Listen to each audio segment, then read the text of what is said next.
जय राधा माधव कुंज बिहारी जय राधा माधव कुंज बिहारी जय गोपीजन वल्लभ गिरिवरधारी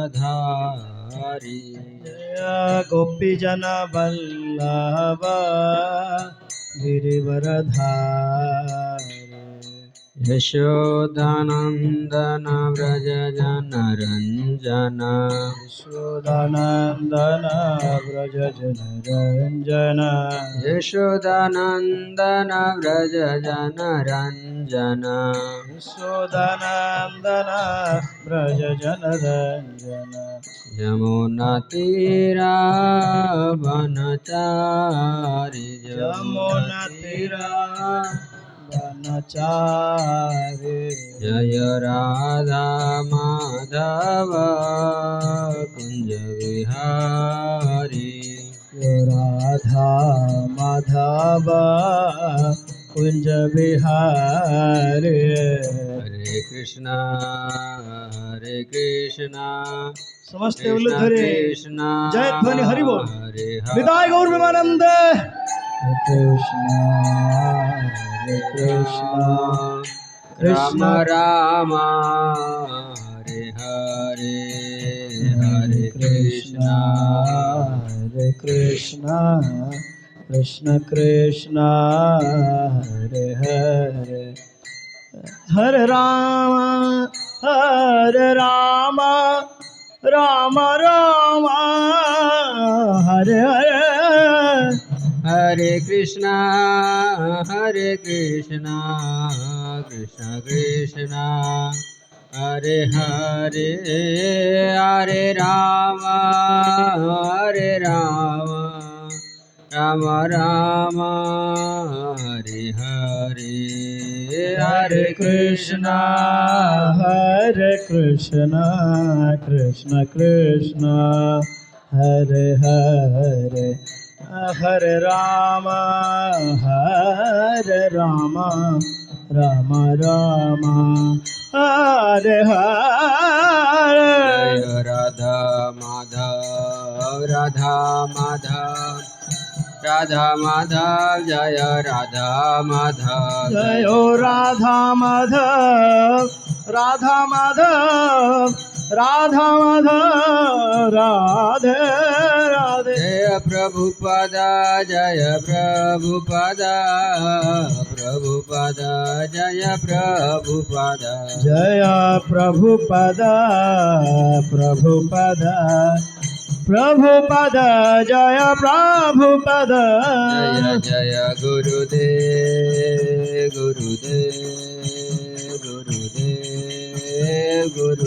जय जय गुरुदेव गुरुदेव गुरुदेव जय जय गुरुदेव जय नित्य पुरुष विष्णुपाद परमहंस परिव्राजकाचार्य अष्टोत्तर शतभाई चरणारविंद भक्ति वेदांत स्वामी शिल प्रभुपाद की जय ओम नित्य पुरुष विष्णुपाद परमहंस परिव्राजकाचार्य अष्टोत्तर भक्ति सिद्धांत सरस्वती ठाकुर शिल प्रभुपाद जी महाराज की नमाचार्य शिल हरिदास ठाकुर की जय प्रेम से कहो श्री कृष्ण चैतन्य प्रभु नित्यानंद श्री अद्वैत गदाधर शिवासादि गौरवृंद की जय जय अनंत कोटि वैष्णव वृंद की जय जय गौर ब्रह्मानंदे हरि हरि ओम अज्ञानतिमिरन्धस्य ज्ञानञ्जनशलाकया चक्षुरुन्मिलितं येन तस्मै श्रीगुरवे नमः श्रीचैतन्यमनोभीष्टं स्थापितं येन भूतले स्वयं रूपकदा मह्यं ददाति स्वपदान्तिकम् वन्देऽहं श्रीगुरुश्रीयुतपदकमलं श्रीगुरुन् वैष्णवंश्च श्रीरूपं साग्रजातं सहगणरघुनाथानितं तं सजीवं सावधैतं सावधूतं परिजनसहितं कृष्णचैतन्यदेवं श्रीराधाकृष्णपादान् सहगणललिता श्रीविशाखान्वितांश्च हे कृष्ण करुणा सिन्धो दीनबन्धो जगत्पते गोपेश गोपिका कान्त राधा कान्त नमस्तुते तप्तकाञ्चन गौराङ्गी राधे वृन्दावनेश्वरी वृषभानुसुते देवी प्रणमामि हरिप्रिये वाञ्छाकल्पतरुभ्यश्च कृपा सिन्धुभैव च पतितानां पावनेभ्यो वैष्णवेभ्यो नमो नमः। जय श्री कृष्ण चैतन्य प्रभु नित्यानंद श्री अद्वैत गदाधर शिवासादि गौरभक्तवृंद कृष्ण हरे कृष्ण कृष्ण कृष्ण हरे हरे हरे राम राम राम हरे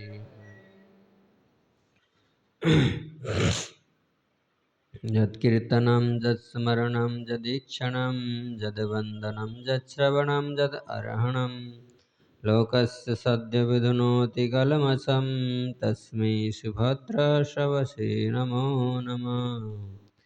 भूतैर्महद्भिजयमा पराविभों निर्माय सेते जदमूषपूरुषा मुक्ते गुणान् सरसहस्रात्मतः सलङ्कृशिष्ट भगवान् बचांसि मे यन्तः प्रविश्य मम वाचमिमां प्रसुप्तां सञ्जीवयति अखिलात्मसरस्वधाम्ना अन्याश्च हस्तचरणश्रवणस्त्वगादीन् प्राणन्नो भगवते पुरुषाय तुभ्यम् नमो विष्णुपादाय कृष्णपृष्ठाय भूतले श्रीमते भक्तिवेदान्तस्वामिनिति नामिने नमस्ते सारस्वतीदेवे गौरवाणी प्रचारिणे निर्विशेषशून्यवादी पाश्चात्यदेशतारिणे नमो विष्णुपादाय कृष्णपृष्ठाय भूतले श्रीमते राधा गोविंद स्वामिनिति नामिने नमस्ते प्रभुपादीय देवं गौरवाणी प्रचारिणे निर्विशेषशून्यवादी ग्राम्य जननी स्तारिणे जय श्री कृष्ण चैतन्य प्रभु नित्यानंद श्री अद्वैत गदाधर शिवासादि गौर ओम नमो भगवते वासुदेवाय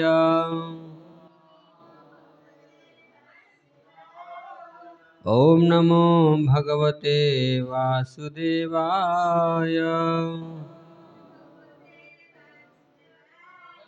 ओम नमो भगवते वासुदेवाय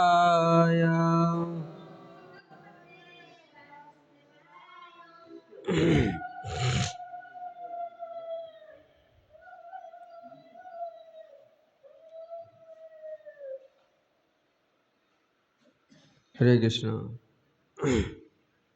तो आज आम आगामी 7 दिन पर्यंत श्रीमद् भागवतम अष्टम स्कंधर प्रथम अध्याय नहीं 3 अध्याय पर्यंत गजेन्द्र मोक्ष लीला को वर्णना करवा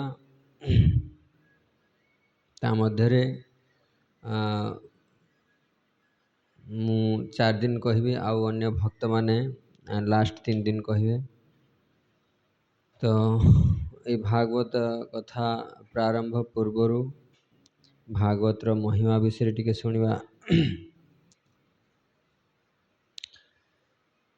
ता पूर्वर कहीदे घरे बहुत दिन आगु प्लान थिला भागवत कथा हबार जोटा कि टळी टळी टळी टळी जाउथला घर कंप्लीट भी हिनथिला ऊपर कंप्लीट कला परे घर जो कर्ता सी कहले जे एबे करियार अछि आउ डिले करियार नहीं। तो समाव अदर जमती ना कि कौन ना कौन प्रकार से शुभ समय आसिक पहुँची जो थे कि आम श्रीमद् भागवतम को चर्चा करवा गजेन्द्र मोक्ष लीला को विशेष करी आम कौन शिक्षा सेटा को आमे हम जीवन रे पालन करने चेष्टा करवा। तो ये श्रीमद् भागवतम कलिर भय को नाश करे। आम जो जुगर अच्छे से कलिजुग आ से कलिजुगर भय को किए नाश कर ना श्रीमद् भागवतम स्कंध पुराण रु श्रीमद् भागवतम महात्म्य 6-7 अध्याय रे वर्णना कर। गोकर्ण कथा वर्णना अच्छी केमतिका गोकर्ण धुंधुकारी तार भाई को श्रीमद् भागवतम कही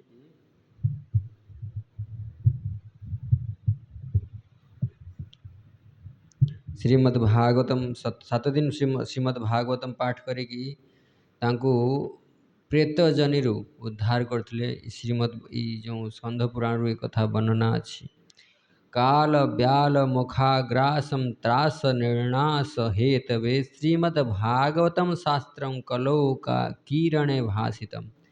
कलिजुगर किरण भलिया कलिजुगर किरण माने कलिजुगटा अंधकार जुग अंधकार किरण कौन ना श्रीमद् भागवत शास्त्र। काल ब्याल कलिजुग हूँ कालर जुग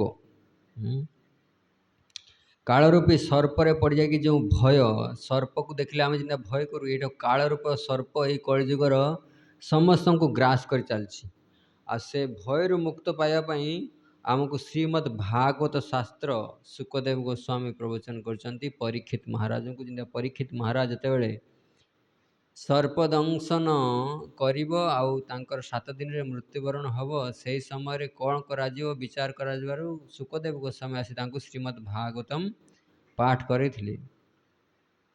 विशेष करिकी ए सप्ताह सनकादि ऋषि मानक द्वारा ये दिया जाए सप्ताह भागवत सप्ताह श्रवण सप्ताह सुतम चैतत सर्वथा मुक्तिदायकम सनकादो पुरा प्रोक्ता नारदाय दयापयी। सनकादि ऋषि कहते सप्ताह विधि श्रवण कले हाँ निश्चित भाव में भक्ति प्रदान करे। कौन प्रदान करे? भक्ति। आमे समस्ते भक्ति पथर पथिक होम भक्ति पाइबापी भक्ति पथर पथिक कहीं ना ये भौतिक संसार रू मुक्ति पाइबार गोटे ही रास्ता भक्ति। आ ये भक्ति केवल 7 दिन श्रवण मात्र रे ही प्राप्त हो पार। एमतिका सुखदेव गोस्वामी सनकादि ऋषि माने कहिसंती तत्काल मोक्ष प्रदान करता है। चैतत सर्वदा मुक्तिदायकम सनकादो प्राप्ता सनकादि माने पूर्वरु एटा कहिसंती क्या नारदाय दयापयी नारद जिज्ञासा करिवारु ए कथा तांकु से माने कहिसंती दया करिकी सनकादि नारद को कहिथिले। थरे एमतिका ब्रह्मांकर ब्रह्मलोक रे सबू पुण्य को गोटे पाखर रखागला। पुण्य सहित कौन समान हम ताको खोजर श्रीमद् भागवत को जो रखागला से पुण्य सहित श्रीमद् भागवत कौन सी मेल खाला बरंग श्रीमद् भागवत भारी हो रहा से पुण्य सब हालुका हो गला। तो ये कलिजुगर गोटे ही जिनस जोटा कि श्रीमद् भागवतम आमे श्रीमद् भागवतम को यदि विधिवत भाव शुणा ताहले निश्चित भाव में भक्ति प्रदान हो भक्ति सहित वैराग्य ज्ञान सब मिलि भक्ति ज्ञान विरगाणम तद घोषणम बलम महत ब्रजिष्यति द्वेषे कष्ट सुखम भक्तिर भविष्यति। कहते भागवत शब्द शुणा मात्रे भक्ति ज्ञान वैराग्य संपूर्ण परिपुष्ट हो जाए। तेणु भागवत पारायण कले ज्ञान वैराग्य को कष्ट मोचन हो आ भक्ति देवी निश्चित आनंदित हे कौन डाउटफुल रहा ना निश्चित। सिंह गर्जन शुणिकी जिंदा मेंढा पल सब भागी जाए ठीक सेमतिका भागवतर ध्वनि शुणा मात्रे ये कलिजुगर जो समस्त दोष सब दूर हो जाए प्रलयम ही गमिष्यन्ति। श्रीमद् भागवत ध्वनि श्रीमद् भागवतम ध्वनि मात्र रे खाली श्रीमद् भागवत शब्द शुणा मात्र रे ये कलिजुगर जो प्रलय कलौ दश इमे सर्वे सिंह सदृश सिंह शब्दात ब्रुका जमती का ब्रुका ब्रुका माने ମେଣ୍ଢାପୋଲ, ମେଣ୍ଢାପୋଲକୁ କାହା ସହିତ କଳିଦର ଦୋଷ ସହିତ ତୁଳନା କରାଯାଇଛି। ଆଉ ସିଂହକୁ କାହା ସହିତ ତୁଳନା କରାଯାଇଛି ନା ଶ୍ରୀମଦ୍ ଭାଗବତ ଶବ୍ଦ ସହିତ। ସିଂହ ଆସିନାହିଁ କିନ୍ତୁ ଦୂରରୁ ଯେଉଁ ସିଂହର ଶବ୍ଦ ଶୁଣାଯାଉଛି ସେଥିରେ ସେ ମେଣ୍ଢାପୋଲ ପଳେଇଯିବେ। ମାନେ କଳିର ଯେଉଁ ଦୋଷ, କ'ଣ କ'ଣ ଦୋଷ ଅଛି କଳିରେ? କଳିର ଦୋଷ କ'ଣ? କାମ କ୍ରୋଧ କଲୌ ଦୋଷ ନିଧେ ରାଜନ ଅସ୍ତି ଏକ। କଳି ଦୋଷରେ ଭର୍ତ୍ତି ହେଇକି ଅଛି। ଗୋଟେ ଦିଟା ଦୋଷ ନାହିଁ, ହଜାର ହଜାର ଦୋଷ ଅଛି।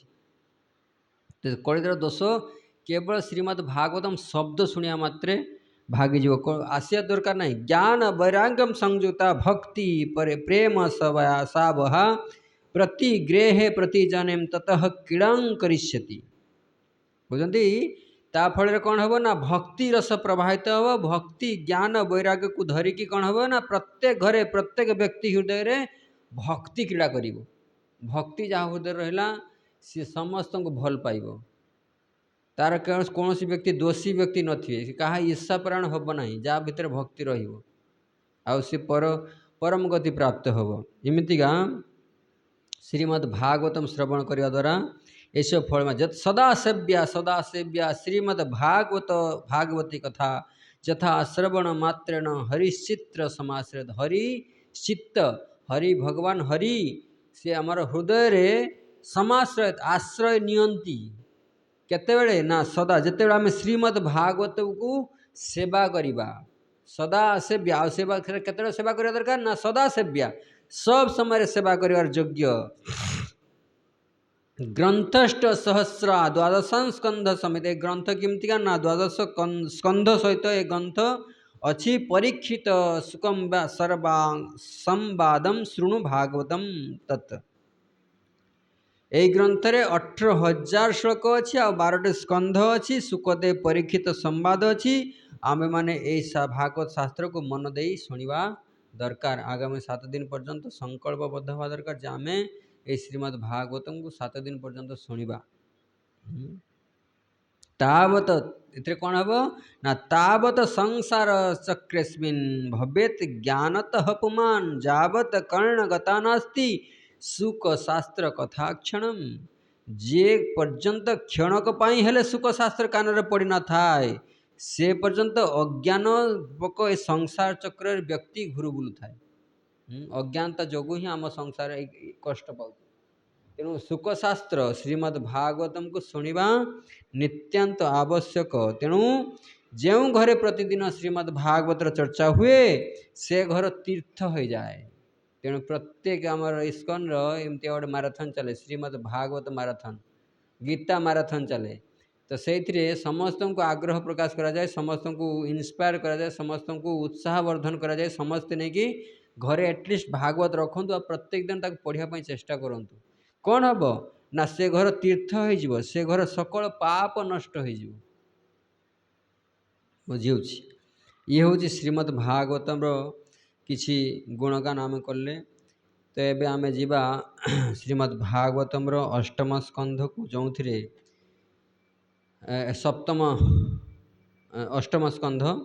ଅଷ୍ଟମ ସ୍କନ୍ଧର ପ୍ରଥମ ଅଧ୍ୟାୟ।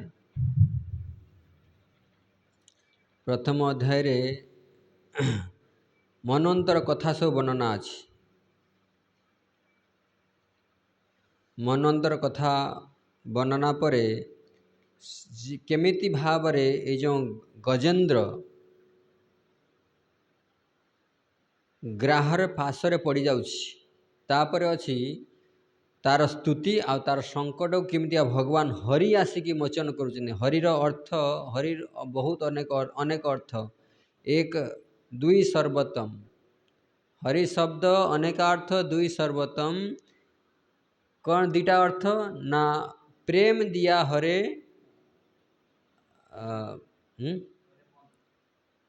ପ୍ରେମ ଦେଇକି ପାପ ହରଣ କରିନିଅନ୍ତି, ପ୍ରେମ ଦେଇକି ମନକୁ ହରଣ କରନ୍ତି। ଆଉ ସମସ୍ତ ପାପ ସର୍ବ ଅମଙ୍ଗଳ ହରେ ପ୍ରେମ ଦିଆ ହରେ ମନ। ସମସ୍ତ ଅମଙ୍ଗଳକୁ ହରଣ କରିନିଅନ୍ତି ଆଉ ପ୍ରେମ ଦିଅନ୍ତି, ପ୍ରେମ ଦେଇକି ମନକୁ ହରଣ କରିନିଅନ୍ତି।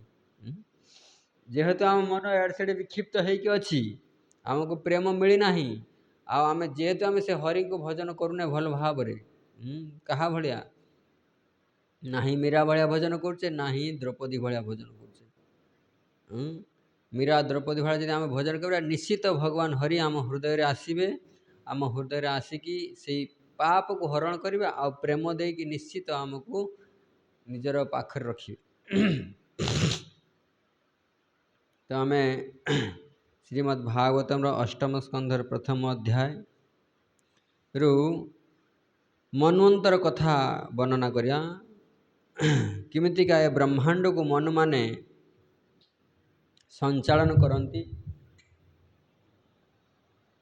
आ प्रत्येक मनुकर कालक्रम जमतीका आमर प्रधानमंत्री पंचवार्षिक योजना आम चलनी कि भारत में सेमतीका मन्वंतर ब्रह्मांकर गोटे दिन में 72 केते जन 71 मन्वंतर आसे 71 14 जन मनु आसती 71 चतुर्युग 14 जन मनु आसती आ प्रत्येक मनुर कार्यकाल भगवान निश्चित आसती आ प्रत्येक भगवान किसी न किसी लीला थाए बुझी।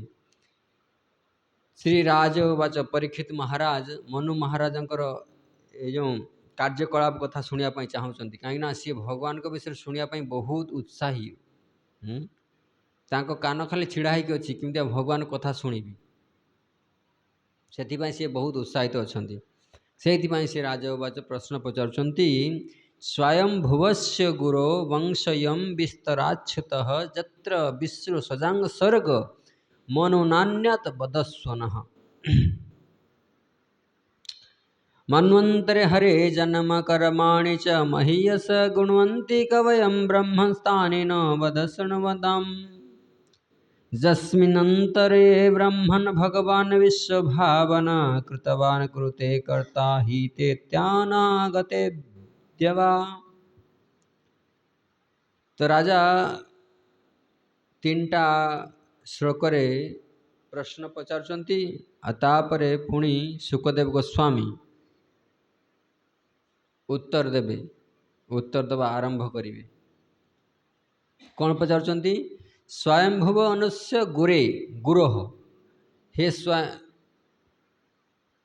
मो पछे पछे कहतु श्रीराज उवाच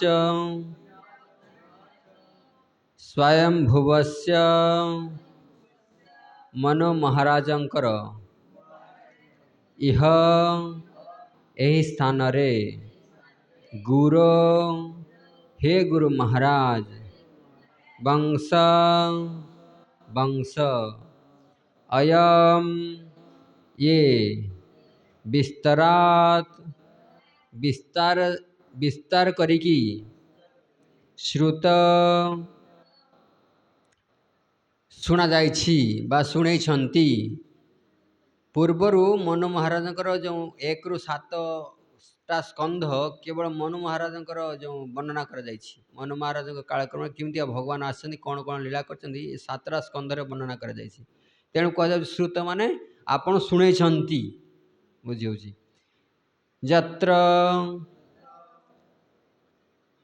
जिस जो वंश रे विश्वसेना मरीचि आदि विश्व सृष्टिकर्ता माने स्वर्ग वर्णना कर स्वर्गर वर्णना कर मनु अन्यात अन्य मनु को विषय रे वदस्व कुहंतु न आम प्रति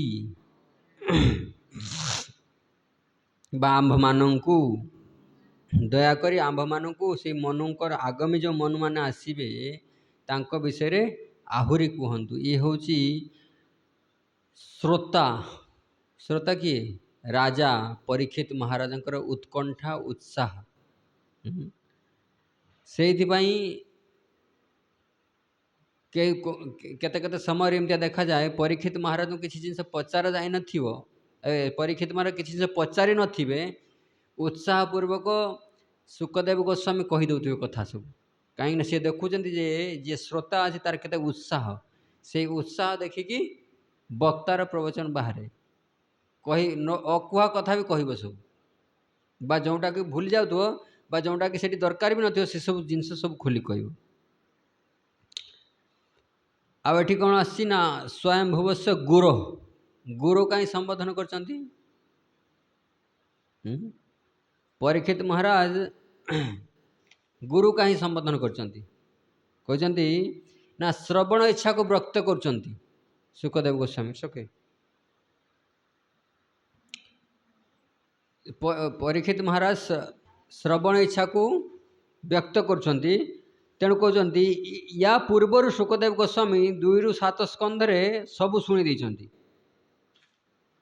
यही स्कंधरे केवल मनुकर वंश कथा वर्णना कर जाउछि कौ मनु ना स्वयंभुव मनु स्वयंभू मनकर वंश कथा को वर्णना कर जाउछि एई जो मनु आम कही ब्रह्मार गोटे दिन रे गोटे कल्प गोटे दिन को गोटे कल्प कह जाए आउ सही कल्प रे 14 जन मनु आसंती आदि मनु किए ना ब्रह्माकर गोटे स्वयंभू मनु पाखरु एई जो कथा एई कथा स्वयंभू मनु रे कौन कौन घटना घटतिला स्वयंभू मनुकर कार्यकाल रे कौन कौन घटना घटतिला से कथाटी वर्णना करा जीव आ परीक्षित वर्णना कर हे गुरु संबोधन कर ना सुखदेव गोस्वामी को गुरु कहीकि वर्णना कर गुरुर अर्थ कौन गु माने भारी आ गोटे गुरुर अर्थ हूँ जी अज्ञान रु अंधकार को अंधकार रु अज्ञानता को नाश कर दिए आलोक देकी आलोक आलोक रूप ज्ञान रूप को आलोक प्रदान करके अंधकार को जी नाश कर दिए ताकू गुरु कह जाए तेणु एठी जो परीक्षित महाराज का संशय अच्छी बा जिज्ञासा अच्छी से जिज्ञासा को नाश कर दौरान बा से जिज्ञासार उत्तर दौरान सुखदेव गोस्वामी तेणु तांकु एठी गुरु रूप में सुखदेव गोस्वामी परीक्षित महाराज कहउछंती परीक्षित महाराज कहते हे गुरु आपण आमर उपदेष्टा हितोपदेष्टा आमर हिताकांक्षी तेणु आपण बिना इनविटेशन रे आसचंती तेणु डाका नथिला से प्रकट आसिकी से आरंभ कले सांगे सांगे कथा कह आरंभ कले ताको के इनविटेशन दे ना जमी आपण मानक सब फोन करिकी बा व्हाट्सएप कर डका है सेमती परीक्षित महाराज को डका है नहीं है आउ जिते सब मुनि ऋषि थे भी डका है नाला सी जानवा को पाइले जे सेठी कथा हम सब पहुँचले आसिक धीरे धीरे बुझी हो तेणु आपण हूँ हितोपदेष्टा आमर समस्त हित आपण को निर्भर करुच्ची आपण आमर हित देखिकी आम जाने आमर हित कौन हम तेणु आमर हित देखिकी बा आमे कौन प्रश्न पचारि पारिबा नहीं तार उत्तर भी आप निजे प्रश्न पचारि निजे उत्तर करंतु एमितिका तेणु कह जत्र विश्व सजाम स्वर्ग आउ कौन कहते वंशय विस्तराच्छुत बहुत विस्तार पूर्वक कहतु ये ना कि सर्टकट रे भल भाव कहतु जत्र विश्व सजांग स्वर्ग मनोनाथ अन्यात बदस्वन आमे तो जो मन मान भर शुणी सारे ठीक अच्छे किंतु अन्य मनु को विषय रे दया करिकी विस्तार पूर्वक कहतु आ स्वर्ग माने सृष्टि पूर्वर कौन कह ना सृष्टि जो सृष्टि कराइला सृष्टि मनु मानकर कन्या तांकर पुत्र पौत्र मानकर जन्म प्रसंग आपण ऑलरेडी कही सारी आगो को जो मनु माने हेबे तांको विषय रे हे गुरुदेव आपण कृपा करिकी स्वयंभू मनकर वंश विस्तार पूर्ण भाव श्रवण करेछंती वर्तमान अन्य मनु संबंध में श्रवण करने आम इच्छुक तेणु आपण आमको से सब वर्णना करंतु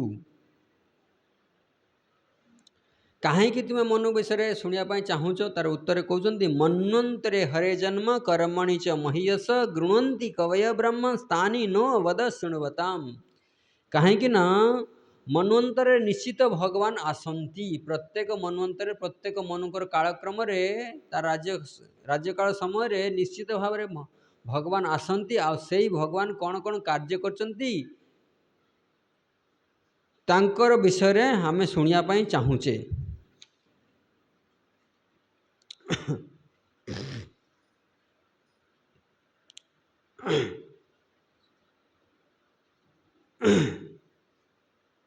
वास्तव रे मन्वंतर अर्थ कौन ना अत्र सर्ग विसर्ग द्वितीय अध्यायर 10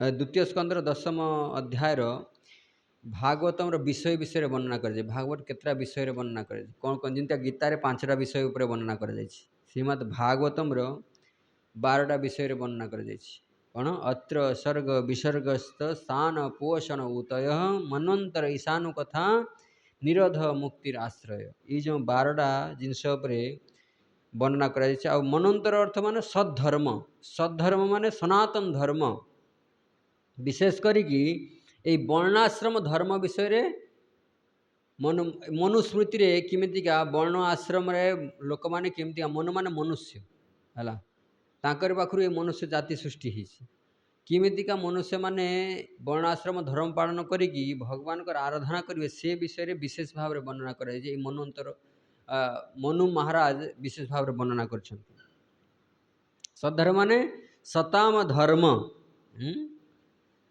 तेणु भगवान प्रसन्नता पाई ये जो वर्णाश्रम धर्म वर्णाश्रम चरावर्ता पुरुषे न पर पुमान विष्णु आराधते विष्णु का आराधता विष्णु का खुशी पाई ये वर्णाश्रम धर्म प्रणाम 4टा वर्ण 4टा आश्रम मनु महाराज प्रणयन करथिले आउ से धर्म आउ नियम जी भी भांगिबो ता पाई दंड विधान भी मनु महाराज करते मनुस्मृति रे विभिन्न प्रकार नियम अछि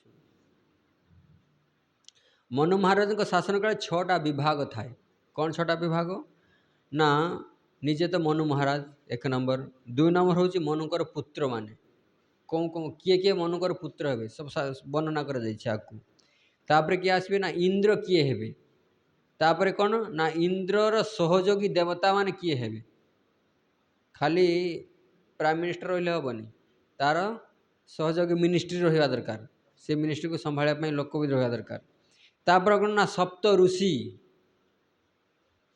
जमीक आम पढ़ी सप्तर्षि मंडल पढ़ी क्रतु पुल पुलस्त्य अत्रि अंगिरा वशिष्ठ मरीचि इमती नहीं तो से सप्त ऋषि भी डिसाइड होगी थाए तापर कौन ये सप्त ऋषि कौन करती ना इंद्र को आ मनु महाराज को सलाहकार सलाह दियंती जमीक आमर अजित डोभाल अच्छा सलाहकार ना सलाह दियंती यही समय कौन समय कौन कले देश ठीक भाव चलो बा इलेक्शन समय कौ कौ नीति से सब नीति नीति लेखन समझते है किमितिका लोक प्रोत्साहन दिज्व कौन कौन लोकंर अभाव अच्छी ये सबू से माने सब प्रपोजाल दियंती हाँ कि नहीं से माने ए ऋषि माने सबू इंद्र को आ मनु महाराज को सब प्रपोजाल दियंती सलाहकार तापर कौन ना भगवान गोटे अवतार ये तो 6 प्रकार जिनस मनु महाराज राज्यकाल समय आ मनु निश्चित ही जड़े गृहस्थ होती है पुत्र कौड़ आस ना यदि गृहस्थ न हे निश्चित जड़े गृहस्थ होती तेणु कहुच्छी जत्र जत्र हरे जन्म कर्माणि च महीयसा शृण्वन्ति कवय ब्रह्मन् तानि नः बध शृण्वताम् जेउ जेउ मनवंतर अथवा प्रत्येक मनवंतर हरे जन्म कर्माणी हरिंकर जन्म जे आमर दुख को दूर कर दिए से हरि से भगवान कृष्ण कर्माणी च विभिन्न कर्म रे विभिन्न दिव्य लीला रे कर्म करंती तांकर जन्म कर्म विषय आम शुणा चाहूचे जन्म कर्म विषय कहतु कवे शुणती किए किए शुणती ना कवि माने शुणवंती आ गायंती शुणवंती आ गान करती विद्वान जो माने बहुत पंडित ज्ञानी से माने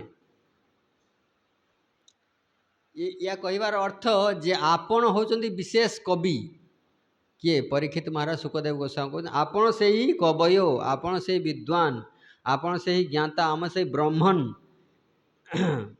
कवय गुणवंती ब्रह्म ब्रह्मण स्थानी आपण होचंदी ब्रह्मण भगवान ये सबू शब्द एडजेक्टिव तांको उद्देश्य रे यूज करछंती ब्रह्म माने वेद को जे बा वेद अनुसार जे चले बा वेद को जे प्रणयन करिछि वेदर सार कौन वेदर सार कौन वेदैश्च सर्वे अहमेव वेद्य किए अहमेव किए कहते ए श्लोक किए कहते कृष्ण कहते क्या अर्जुन को जे वेदर सारयुक्त सार कथा कौन ना कृष्ण कृष्ण मते अहम वेद सर्वम अहमेव वेद्य वेद भितर जानिबा योग्य होची मु किंतु लोक माने कौन करती गलत रास्ता रे डिवाइड हो जाती कहीं वेदर एमती एमती जिन सब वर्णना कर आपन को मोहित कर दिए लोक मोहित कर दिए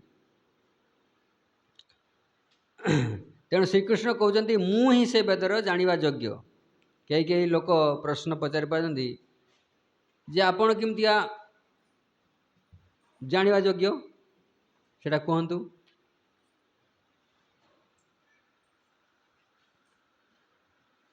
कहीं ना वेदांत कृत ना मु ही से वेद को रचना करिछि जदि के पचारे आपण कहीं आपण केमती आपण क्लेम कर पारछन आपण ही जानिबा योग्य ना मु से वेद को कहिछि ना तेणु से वेदरे मु ही निजर व्याख्या कर भगवान को जाना भगवान ही निजे भल भाव कहींपारे भगवान किए जदि मु पचारे मनोरंजन प्रभु आप किए से आपण मैंने मनोरंजन विषय कि जानते ना कि खाली जानते सी कीर्तन भल करती झांझ भजली बजाती नाचती भल विषय आउ डिटेल आप कहींपारे कि ताकर घर कौटी से कौटी रुहति व्यवसाय कौन कौन प्रोफेशन सी गृहस्थ ना वानप्रस्थ ना ब्रह्मचारी कहींपारे कि ना से ही व्यक्ति ही निज भाव निज विषय भल भाव कह तेणु भगवान कहते मु हूँ वेदांत कृत मु ही वेद को तैयारी करछि मु जानी तेणु वेद हूँ कौन ना वेद मोर निश्वास सदृश वेदांत कृत वेद आदि देव चाह मु वेदर प्रणयन करछि केवल मोहरी द्वारा ही वेद को ठीक ठीक जाना वेद जानवा जब चाहूँगी ताले से मत ठीक ठीक भाव जापर जी वेद जानी ताने से कृष्ण को जानी एमतीका आ जदि वेद को जानापी चाहूँगी ताले मत जानापी पड़ो परिपूरक दीटा सारा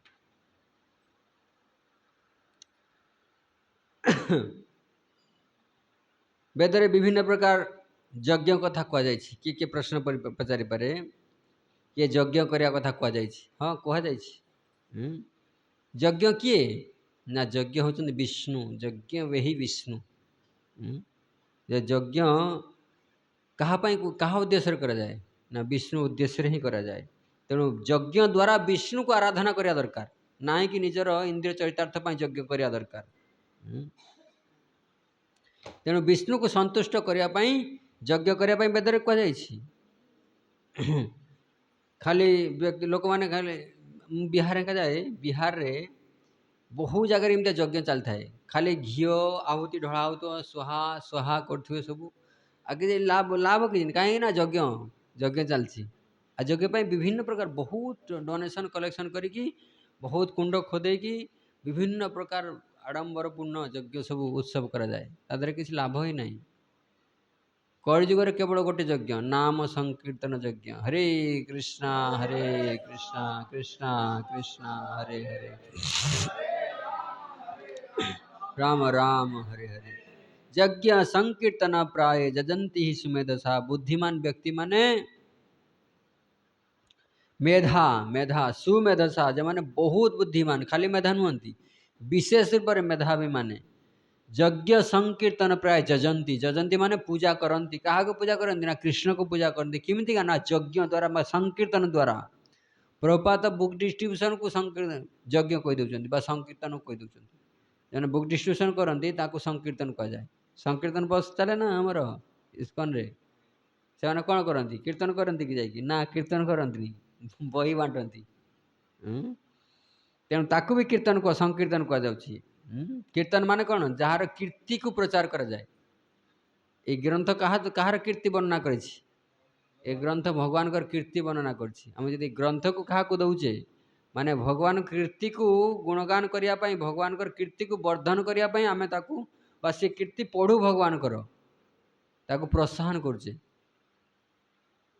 तेणु निश्चित भाव में समस्त आशा कर समस्त भागवतम निश्चित थी ए चैतन्य चरितामृत समस्त पाखे रहा दरकार चैतन्य महाप्रभु घर घर गौरांग चैतन्य महाप्रभु जे कि नाम संकीर्तन यज्ञ को प्रचलन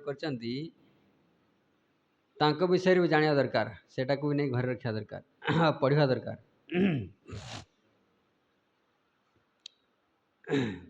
तेणु कहते गुणवंती कवय ब्रह्मस्थानी न बद शुणुमताम कौन हे महाराज परीक्षित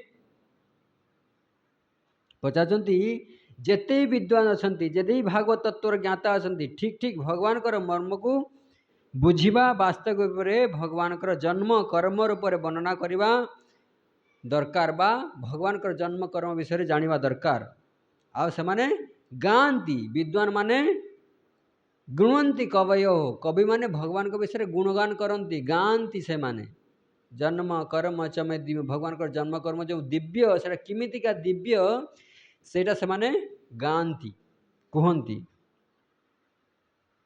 तो या द्वारा परीक्षित महाराज लालसा प्रकाश हो उत्साह वर्धन हो परीक्षित महाराज यह कहीकि निजर उत्साह बा उत्कंठा को प्रकाश कर मु शुणा चाहूँगी आपण कहतु उत्साह देखिले जाकि वक्तार स्पृहा बढ़े वक्ता कहवाई इच्छा प्रकाश करे जिंदा स्टूडेंटर प्रश्न शुणिले सीना टीचर आहुरी जिनस गुड़ा कहे सेमतिका एठी लालसा को वृद्धि करुचंती बा वक्तार लालसा को बढ़ाउचंती जे वक्ता कहतु किछि निजर उत्साह प्रदर्शन करिया द्वारा वक्ता को प्रोत्साहन करुचंती जे आपण कहतु आ से समय परीक्षित महाराज को भोक शोष किछि नथिला जो शोष पाई परीक्षित महाराज को अभिशाप मिलला से समय परीक्षित महाराज कौन प्रकार भोक ना शोष 7 दिन पर्यंत किसी खाई नथिले सीमितिका ये तो घंटे 1.5 घंटा प्रवचन हम ये कि सकाळ नहीं संध्या पर्यंत राति सारा से प्रवचन चलता है बंद न थाए है न शब्द रु विशेषण शुणुमताम न अस्माकम आमे शुणिया पाई इच्छा प्रकाश करुछे तेणु आपण मते आमको शुणांतु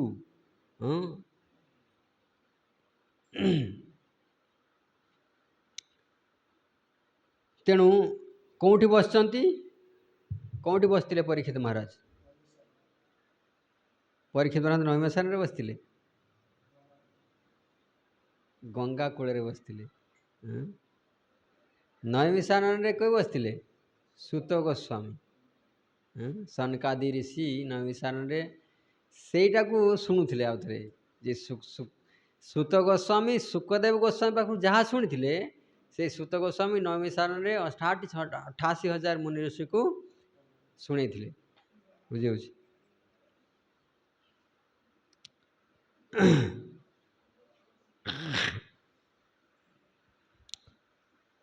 प्रपात भावार्थ लिखुचंती जे भगवान गुणावतार मन्वंतर अवतार लीलावतार जुगावतार अवतार विभिन्न प्रकार अवतार शास्त्र सब वर्णना कर तेणु भगवान जे शास्त्र जो अवतार कथा वर्णना कर से माने ही भगवान अवतार ताकू छाड़ी कि अलगा अवतार नहीं तेणु कि कथा तेणु आमको ये जो कलिजुग विभिन्न प्रकार अवतार देखा जाउछन ना भगवान कहउछंती ताको स्वीकार करिया कथा नुह हैला तेणु आमे ग्रंथ को भल भाव पाठ करिया दरकार आठू शुणिया दरकार जानिया दरकार जे किए भगवान ओरिजिनाली आ जे भगवान हेबे तांकर बापा माँ किए हेबे कौठी जन्म हेबे तांकर कलर केमती तांकर काम कौन हम सब वर्णना कर दियो बुझिगला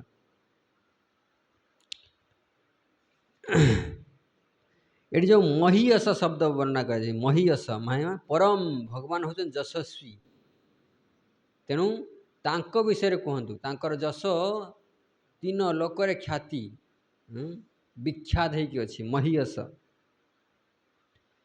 हे महान श्रीमद् भागवतम केवल भगवान कर ही वर्णना करुची जार समान आउ केही भी नहीं तांकोटू बड़ी के आउ केही नहीं सबुठू बड़ होचन भगवान आउ सी होचन अद्वितीय सर्वगुणयुक्त तांकर कृपा सौंदर्य ऐश्वर्य माधुर्य भक्त बसलता यही सबू वर्णना करंतु भगवान को ए सब जिनस भर्ती होइके अछि तेणु भगवान को विषय आम शुणा ताले निश्चित रूप से आम ए भौतिक संसार मुक्ति पाइबा कहीं भगवान निजे भगवान कह जन्म कर्म चमे दिव्यम यवाम यो वेति तत्वतः त्यक्ताम देहम नयति मामेति सर्जुन जदि भगवान को से शुणा जोटा कि दिव्य कर्म जन्म कर्म जार दिव्य से विषय खाली शुणा निश्चित भाव में आम भौतिक संसार बाहर की भगवधाम कृष्ण को प्राप्त हवा जत जस्मिन् अंतरे ब्रह्मण भगवान विश्व भावना कृतवान कृते कीर्ति ही हियतिते अन्यगाते देवः हे ब्राह्मण आपण ज्ञानी ब्राह्मण ए जगत रे सृष्टिकर्ता भगवान अतीत मनवंतर जहाँ कर जाइछंती कौन कृतवान कुरुते कर्ता तीनटा शब्द जहाँ करि जाइछंती आउ जहाँ करूचंती एबे आउ जहाँ कर्ता जहाँ करिबे आगकू से विषय विश्व भावना भगवान विश्व को जन्म देला वाला जीए जस्मिन अंतरे जार अंतर रे सारा विश्व अच्छी आउ जार बाहर जहाँ विश्व अच्छी आ जे विश्व भावना अर्थ प्रपार लिखुचंती जे जगत सृष्टि करिछि जे सृष्टिकर्ता कृतवान जे करूचंती आउ जे करिबे से भगवान आउ जे तेणु तांको विषय अतीत जहाँ कर जाइछंती भविष्यत जहाँ करिबे अतीते कृतवान अनागते कर्ता अद्य कृते वर्तमान जहाँ कर अद्य आउ अतीत जहाँ कर जाइछंती कृतवान अनागते भविष्यत जहाँ करिबे कर्ता से विषय आमको विस्तार रूप से कहतु अल्प स्वल्प नहीं पूरा डिटेल महाराज परीक्षित जो प्रश्न पचार ना यहाँ सप्तम मनंतर कथा पचार कहीं ना जदि ये कहते जहाँ कर आपन जहाँ वर्णना करगले ये सप्तम मनवंतर माने आगु 6टा मनवंतर कथा बीती जाइए छाड़ छाड़ आपन किसी तो विषय आम 7टा स्कंधे आप कही सारी किंतु वर्तमान कहते वर्तमान भगवान कौन कर रिसेंटली ये नहीं कि भगवान कर जो जन्म है भगवान भगवत धाम गलापर आउ कि लीला हुए नहीं अद्यपि हो गौर यही लीला करे गौर राय कौन कौन भाग्यवान जीव देखी पारे पाए एबे भी गौरांग महाप्रभु एबे भी कृष्ण से लीला करुचंती किंतु भाग्यवान जीव जी से ही देखी पारिबो जे दुर्भाग्यवान से देखी पारिबो ना से जानी पारिबो ना तेणु आमको भाग्यवान आम बहुत भाग्यवान मनुष्य जन्म पाई सेटा गोटे बहुत बड़ भाग्य उत्कल देश रे जन्म ग्रहण कर सेटा आहुरी बड़ भाग्य इस्कन रे जुड़ी है सेटा आहुरी बड़ भाग्य जोटी की भक्तिर अंग को आम प्रत्येक दिन जोटा 5टा मुहा अंग से आम प्रत्येक दिन प्रैक्टिस करुचे एठू बड़ भाग्य आ कौन अच्छी प्रत्येक दिन भक्त संग हो किसी ना किसी प्रकार हो ऑनलाइन रे ही जाउची ऑफलाइन रे ही जाउची भक्त संग करने कहते भागवत पाठ करने कहते नाम जप करने कहते मथुरावास करने कहते आ कौन आ गोटे अंग कौन बाकी रहा वैष्णव सेवा केबे होची केबे हो नहीं किंतु प्रायतः ये सब जिनस हो जाउची बुझे तेणु आम बहुत भाग्यवान तेणु आम निश्चित भाग्यवान जीव देखी पारे पाए तेणु आमको आम भाग्य को आहुरी सौभाग्य परिणत केमती करवा तापाई प्रयास करा दरकार आ से भाया सौभाग्य आज आसी पहुँचे भागवत शुणियार सौभाग्य 7 दिन पर्यंत आम भागवत शुणा कंटिन्यूअस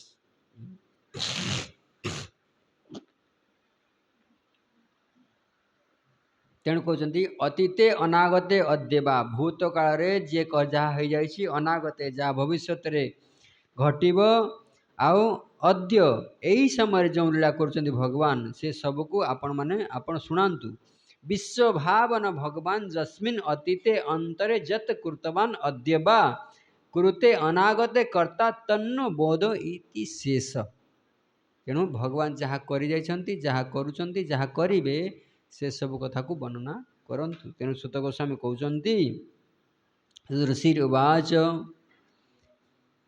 मनोवस्मिन् व्यतीतः षट्कल्पे स्वयंभुवादयः आद्यते कथितो यत्र देवादीनां च संभवः। मते से बोतल रे गरम पानी टिके आनि दियो।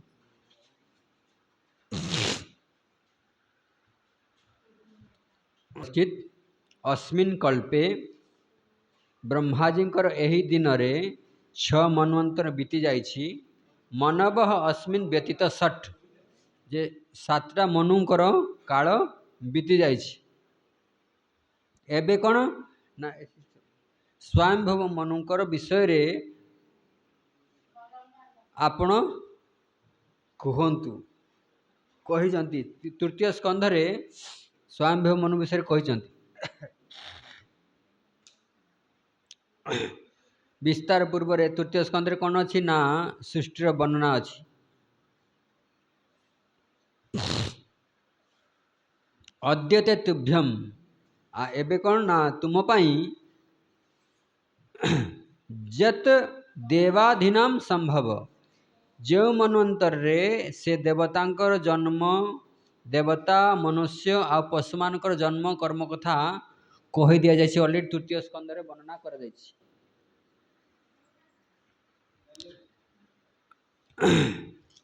आउ कोन कह जाइछि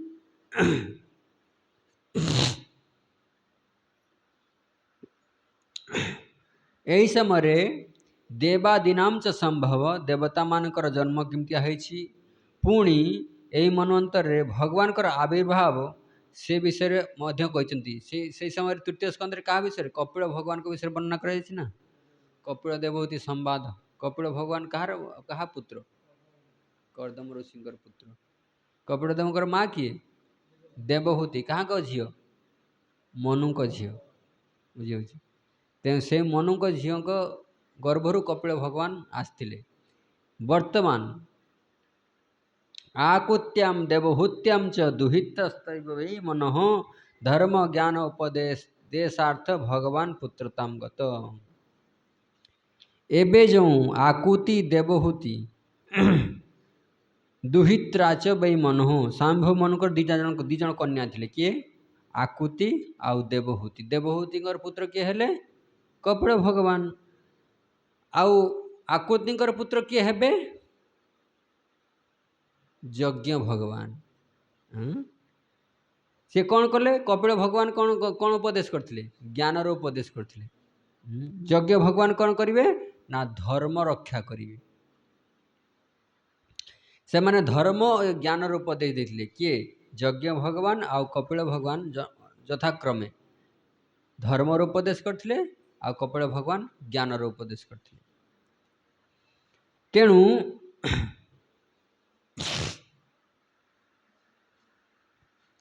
कृतांग पूरा भागवत कपिलास्यान वर्णितम। पूर्वर हुई आपण भगवान कपिलंकर अनुवर्णन नु अनुवर्णितम भगवान कपिलदेव विषय उपदेश कर जाइछन्ति। आउ माता देवहूति को आपण ज्ञान प्रदान करछन्ति। ये सब विषय कथा आपण वर्णना कर छाछन्ति। ना वर्तमान आसाख्ये भगवान यज्ञ जच्चाकर कुरुद्वहा। एबे भगवान यज्ञकर कथा वर्णना करी कुहन्तु। कौन कले भगवान यज्ञ ये सब कथा कही सारा पर मु बर्तमान आपण पाखरु आकुतिंकर पुत्र किए परीक्षित महाराज कहते मु आकुतिंकर पुत्र जो यज्ञ भगवान होती विषय मु शुणा चाहूँगी। आपण मते कहतु बा सुखदेव गोस्वामी कहते मु एबे कहबी तुमको। तो मनुकर कथा कहबी कहीकि मनुकर कथा कही दउचंती। कौन कहते ना विरक्त काम भोगेशु शतरूपापति प्रभु विसृज्य राज्यम तपसे सभार्जाम वनमाविशत्। स्वयंभू मनु विरक्त काम भोगेशु शतरूपा भी प्रभु ଶତରୂପା ମନୁଙ୍କର ସ୍ତ୍ରୀ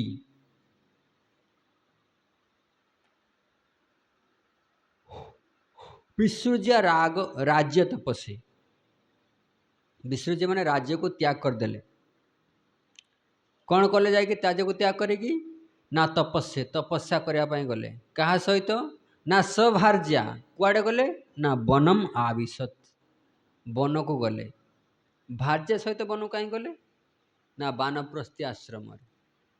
ସେ ଆଶ୍ରମରେ ସ୍ତ୍ରୀ ସାଥିରେ ରହିବ, କିନ୍ତୁ କୌଣସି ପ୍ରକାର ଅଙ୍ଗ ସଙ୍ଗ ହେବ ନାହିଁ।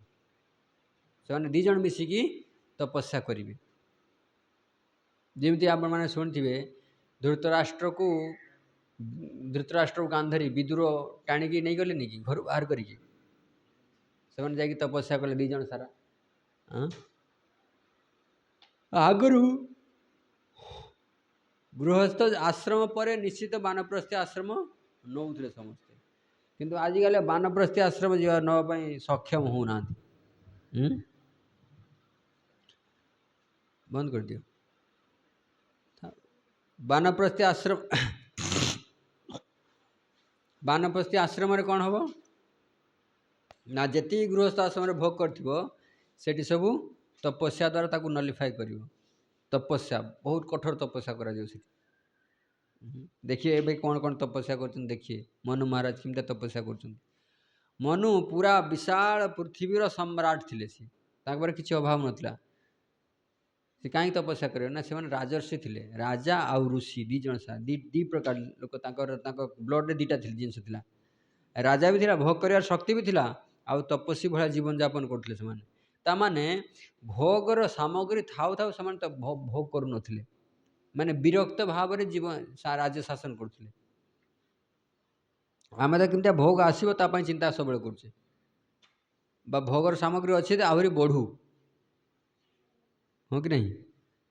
ବିରକ୍ତ କାମ ଭୋଗେଷୁ, ଏ ହେଉଛି ଗୃହସ୍ଥଙ୍କର ଦଶା। ନିଶ୍ଚିତ ସେମାନେ ଭୋଗ କରିବେ ହିଁ। ଇନ୍ଦ୍ରିୟ ଭୋଗ ପ୍ରତି ଅନାସକ୍ତ ଥିଲେ।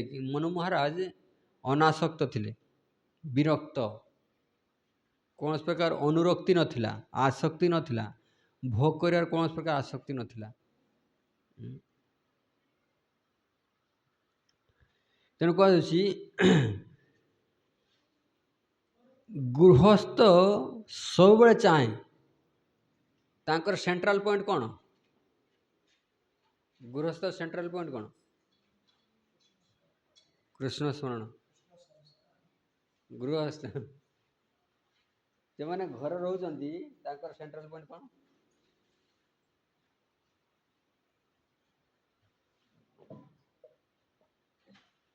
ସବୁବେଳେ ସଂସାର।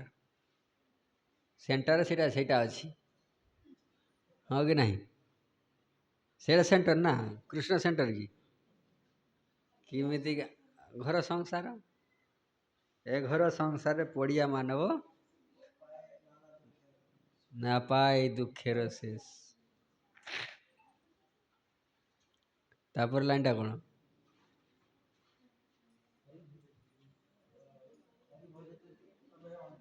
ଅନ୍ତକ୍ଲେଶ। ଯଦି ହରି ଭଜନ କରିବ, ତାହେଲେ ଯାଇକି ତାର ଯେଉଁ କଷ୍ଟ ପରିଶ୍ରମ ସେ ନାଶ ହେବ, ନହେଲେ ଆଉ ହେବ ନାହିଁ।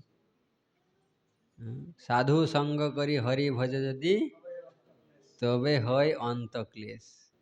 তাই আমি সেয়া করুছে না, সাধু সঙ্গরে হরি ভজন করে। সাধু সঙ্গে হরি কথা এই মাত্র চায়, সংসার জিনিতে আর কোন বস্তু নাই। সংসারକୁ ଜୟଯୁକ୍ତ କରିବା ଆଉ କୌଣସି ବସ୍ତୁ ହିଁ ନାହିଁ କାହା ପାଖରେ।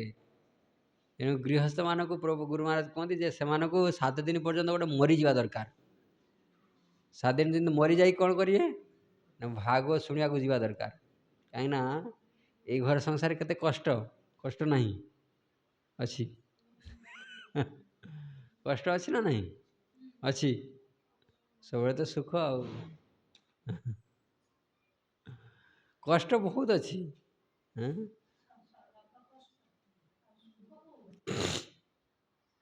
ନାତି ନାତୁଣୀ ସୁଖ, ପୁଅ ବୋହୂର ସୁଖ। ତେଣୁ କେଉଁଠି ଘୁରିକି ପଳେଇ ଆସୁ, ସେ ସଂସାର ତା ଘର ସଂସାର କେମିତି ଭଲରେ ଚାଲିବ ସେଇଟା ତାର ସବୁବେଳେ ଚିନ୍ତାଗ୍ରସ୍ତ ଥାଏ ଗୃହସ୍ଥ ବ୍ୟକ୍ତି। ତାଙ୍କ ସହିତ ନିତ୍ୟ ସମ୍ବନ୍ଧ ଥାଏ। ପୁତ୍ର ପରିବାର ବିଶେଷ କରିକି ସ୍ତ୍ରୀ ପୁତ୍ର ପରିବାର ତା ଶରୀରରୁ ଯେଉଁମାନେ ଜାତ ହେଇଛନ୍ତି ବା ତା ଶରୀର ସମ୍ପର୍କ ଡାଇରେକ୍ଟ ସମ୍ପର୍କ ଯେଉଁମାନେ ଅଛନ୍ତି ତାଙ୍କ ପ୍ରତି ସେ ପ୍ରାଣ ବି ଦେଇଦେବ। ଯେତେବେଳେ ଏ ସମ୍ବନ୍ଧ ତାକୁ ମିଳିଯାଏ ତାର ଯୋଗକ୍ଷମ ବିଷୟରେ ଚିନ୍ତା କରେ। ଯେମିତି 20 ବର୍ଷ ଆଗରୁ 25 ବର୍ଷ ଆଗରୁ କେହି ନଥିବ, କିନ୍ତୁ ଯେତେବେଳେ ସେ ବିବାହ କରିଗଲା ତାର ଚିନ୍ତା ବଢ଼ିଗଲା ଯେ ୟାର ଭରଣ ପୋଷଣ ଦାୟିତ୍ୱ ମୁଁ କେମିତି ନିଭେଇବି, ୟାକୁ ଭଲ ଭାବରେ କେମିତି ତାକୁ ରଖିବି, ବା ଯିଏ ତାର ସ୍ୱାମୀ ହେବ ତା ବିଷୟରେ ସବୁବେଳେ ଚିନ୍ତା କରୁଥିବ। 25 ବର୍ଷ ପର୍ଯ୍ୟନ୍ତ କିଛି ନଥିବ, ଆଉ 50 ବର୍ଷ ବା 60 ବର୍ଷ ପରେ ରହିବନି କିଛି। ସେଇ ଯେଉଁ ମଧ୍ୟ ଭାଗଟା 25 ବର୍ତ୍ତମାନ ମରିବା ପର୍ଯ୍ୟନ୍ତ ଚିନ୍ତା କରୁଥିବ କେମିତି ମୋ ସ୍ତ୍ରୀ ସୁଖରେ ରହିବ, ମୋ ସ୍ୱାମୀ ସୁଖରେ ରହିବ, ବା ମୋ ପରିବାର ମୋ ଛୁଆ ପିଲା ସୁଖରେ ରହିବେ। ପୂର୍ବରୁ ନଥିଲା ନାଇଁ ପରେ ରହିବ, ମଝି ଭାଗରେ ସେ ଖାଲି ଘାଣ୍ଟି ହେଉଛି, ପେଶୀ ହେଉଛି ବ୍ୟକ୍ତି, କ'ଣ କରିବ ଜାଣିପାରୁନାହିଁ। ତେଣୁ ଗୃହସ୍ଥ ଜୀବନରେ ମନୁ ମହାରାଜ ମୁକ୍ତି ଚାହୁଁଥିଲେ। ତେଣୁ ସେ କ'ଣ କଲେ ନା ତାଙ୍କର ପୁଅକୁ କହିଲେ, ଭାଇ ତୋ ପୁଅ ରାଜ୍ୟ ଶାସନ ଏବେ କର। ଆଜିକାଲିକା ତ ବାପ ଚାହୁଁନାହିଁ ତୁ ମୋ ପଇସାର ବା ତୁ ମୋର ଫ୍ୟାକ୍ଟ୍ରିର ଜିମ୍ମେଦାରୀ ନେ, ମୁଁ ଯେଦିନ ବଞ୍ଚିଛି ମୁଁ ହିଁ ମାଲିକ। ବା ଶାଶୁ ଚାହୁଁନାହିଁ ବୋହୂକୁ ଚାବିକାଠି ଦେଇକି ତୁ ଏଥର ଘର ସମ୍ଭାଳ, ମୁଁ ହିଁ ମାଲିକାଣୀ, ସବୁଦିନ ହେଇକି ରହିବି, ହଁ କି ନାହିଁ? ନହେଲେ ମୋତେ ଡୋମିନେଟ୍ କରି ରଖିଦେବ, ମୋ ଉପରେ ବୋହୂ ବସିବ, ଏମିତିକା ଭାବନା ନାଇଁ। ଆଗରୁ ସବୁ ଦେଇଦେଉଥିଲେ ତୁ ଏଥର ସମ୍ଭାଳ। ତେଣୁ ମହାରାଜ ଚାହୁଁଥିଲେ ଯେ ଭୌତିକ ସଂସାର ବାହାରିବା ପାଇଁ। ତେଣୁ ସିଏ ତାଙ୍କର ପୁଅକୁ କହିଲେ ଯେ ତୁ ରାଜ୍ୟ ଭାର ସମ୍ଭାଳ।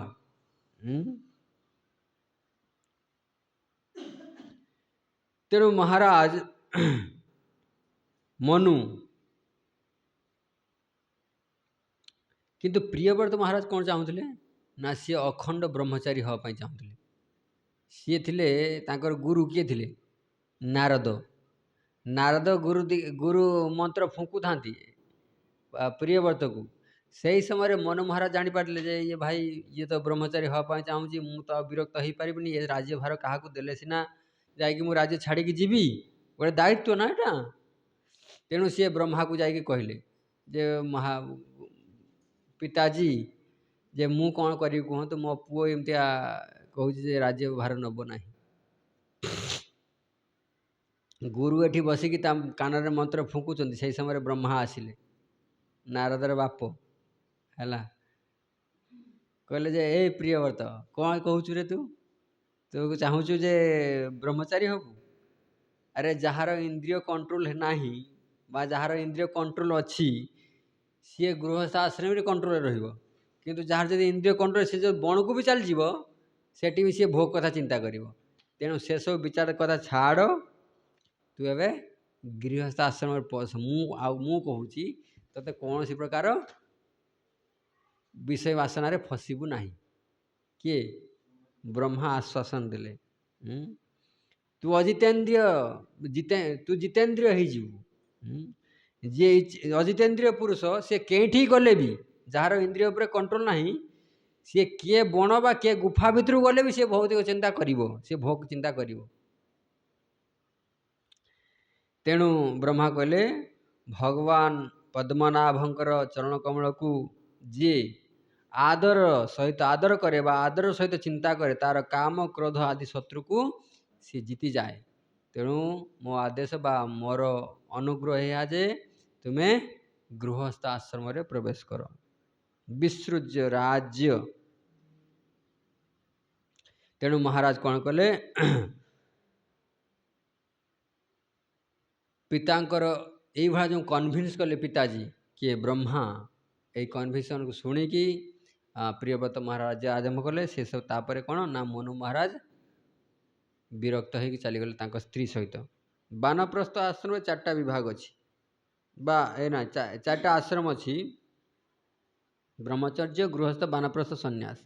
এই ବାନପ୍ରସ୍ଥ ଆଶ୍ରମରେ ବ୍ୟକ୍ତି ପତ୍ନୀ ସହିତ ବି ରହିପାରେ, କିନ୍ତୁ ତା ସହିତ କୌଣସି ପ୍ରକାର ଫିଜିକାଲ କନେକ୍ସନ୍ ବା ଶାରୀରିକ କନେକ୍ସନ୍ ରହିବ ନାହିଁ। ବାନପ୍ରସ୍ଥ ଆଶ୍ରମରେ 4ଟା ବିଭାଗ ଅଛି, କୁଟିଚକ, ବହୁଦକ, ଏମିତିଆ ଅଲଗା ଅଲଗା ଅଛି, ପରମହଂସ, ପରିବ୍ରାଜକ। ତ ଏମିତିକା ତାପରେ କ'ଣ ନା ସନ୍ନ୍ୟାସ। ଆଉ ଏ ଯେଉଁ ବାନପ୍ରସ୍ଥ ଆଶ୍ରମରେ ସେ କେବଳ ସ୍ତ୍ରୀ କେବଳ ସ୍ୱାମୀଙ୍କ ଚରଣ ସେବା କରିପାରିବ, ଆଉ ଫଳ କନ୍ଦମୂଳ ଫଳ ଆଣିକି ଦେଇପାରିବ, କିନ୍ତୁ କୌଣସି ପ୍ରକାର ଶାରୀରିକ ସମ୍ପର୍କ ରଖିବ ନାହିଁ। ତେଣୁ ମନୁ ମହାରାଜ ଗୋଟେ ଉତ୍ତମ ଗୃହସ୍ଥ ଆଶ୍ରମ କେମିତିକା ନିର୍ବାହ କରିବା ପାଇଁ ପଡ଼େ ମନୁ ମହାରାଜ ଶିଖିଛନ୍ତି। ମନୁସ୍ମୃତିରେ ଯଦି ଆପଣ ତାକୁ ପଢ଼ିବେ, ଆପଣ ଆଜିକା ଡେଲି ଲାଇଫ୍ରେ ଆଉ ଗୃହସ୍ଥ ଆଶ୍ରମ ନିଭାଇ ପାରିବେ ନାହିଁ। ଏତେ ଷ୍ଟ୍ରିକ୍ଟ ରୁଲ୍ସ ଆଣ୍ଡ ରେଗୁଲେସନ୍। ଗୃହସ୍ଥ ଯିଏ ଖାଦ୍ୟ ରାନ୍ଧି ସାରିଲା ପରେ ଯାଇକି ବାହାରେ ଡାକରା ଦେବ, କେହି ଖାଇବାକୁ ବାକି ଅଛନ୍ତି କି? କେବଳ ମନୁଷ୍ୟ ନୁହନ୍ତି, ଗାଈ ଗୋରୁ ଛେଳି ଶୁଗା, ତା ଘରେ ଝିଟିପିଟି ସାପ ବେଙ୍ଗ ଯାହା ଥିବ ସମସ୍ତଙ୍କୁ ଖାଇବାକୁ ଦେବ। ମୂଷାକୁ ଖାଇବାକୁ ଦେବ। ମୂଷାକୁ ମାରି ଦେଉଛ ନା, ମାରିବନି, ସେମାନେ ବି ତୁମର ସନ୍ତାନ, କାହିଁକିନା ତା ଘରେ ଯିଏ ରହିଲା ସେ ତାର ସନ୍ତାନ। ବୁଝି ହେଉଛି? ତେଣୁ ସମସ୍ତଙ୍କୁ ଭରଣ ପୋଷଣ ଦାୟିତ୍ୱ ସିଏ ରଖିବ। ଏଠି କୁହାଯାଏ ସୋ ଭାର୍ଯ୍ୟା ବନମ ଆବିଶତ। ଭାର୍ଯ୍ୟା ମାନେ କ'ଣ?